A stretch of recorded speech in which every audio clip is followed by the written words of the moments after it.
Well,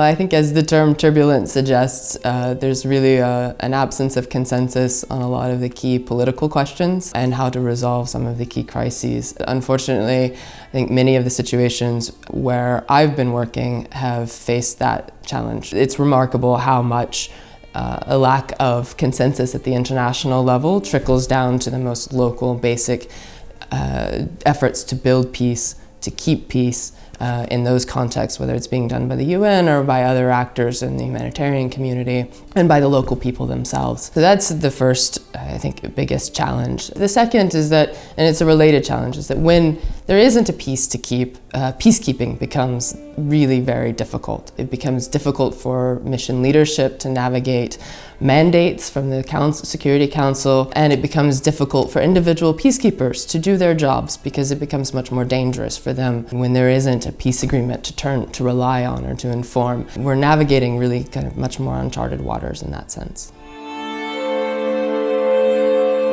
I think one of the lessons I take away with is really trying to build the structures for adaptability and flexibility in peacekeeping. The conflict in my time alone in South Sudan over a few years and prior to my arrival there had evolved. The mission started out trying to support the people of South Sudan as they built a new country, and then it fell into crisis, and the peacekeeping mission had to pivot and focus on protecting civilians in a really complicated environment. And the conflict evolved again over the next few years as the parties tried to negotiate a peace agreement, and then that fell apart again.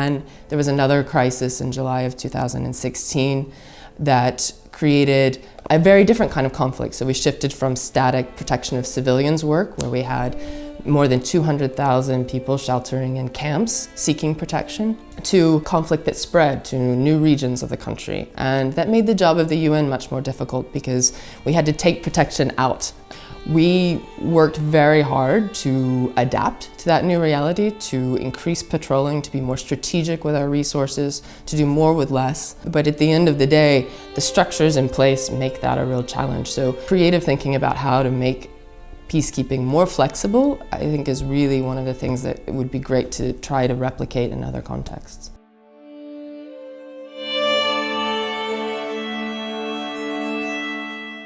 Well, I think navigating this absence of peace agreement or absence of kind of international consensus on a strategic approach to resolving these really long enduring conflicts is one of the first key things that you have to grapple with as a leader. And that means grappling with a lot of dilemmas, so unresolvable questions, and managing how to navigate that. I think there are two things. One is to think really critically about how to adapt to the local context. As we've built a knowledge base of best practice in peacekeeping and peace building, it gets very easy to start cutting and pasting from one context to another. But the reality is that the social, political, economic environments and cultural environments are really very different, and you have to adapt your approach to those. And the second thing I think to be prepared to do is to build partnerships and alliances. You, certainly as international actors coming into a conflict environment,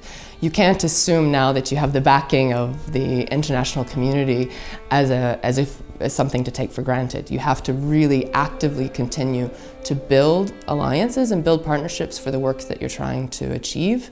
And you have to think, I think, a bit more creatively about who are those partners, looking around closer to the region, looking closely to local partners, and identifying ways of reinforcing the efforts that you're undertaking as the mission itself.